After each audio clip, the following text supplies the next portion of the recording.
Sebuah negara yang berdaulat kena serang, presiden dia kena tangkap, dibawa keluar negara. Lepas tu negara asing cakap, kami akan uruskan negara ni buat sementara.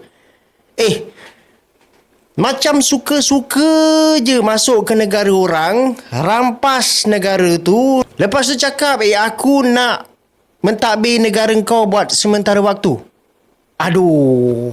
Okay guys, macam kita tahu, Amerika Syarikat telah pun menyerang Venezuela dalam satu serangan yang kita boleh katakan berlaku dalam keadaan secara tiba-tiba.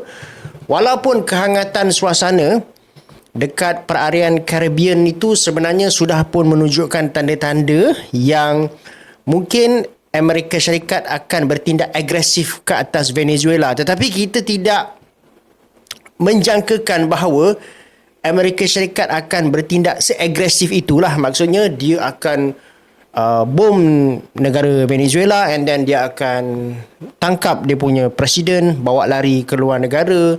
Ini satu tindakan yang sangat-sangat agresif dan lebih tepat lagi kita boleh katakan sebagai satu tindakan yang tidak menghormatilah negara yang berdaulat. Jadi kita akan ulas benda ni di dalam video ni dan kita akan tengok kenapa sebenarnya Amerika Syarikat ni dia menyerang Venezuela dan apakah kesannya ke atas negara Venezuela selepas ini. Let's go.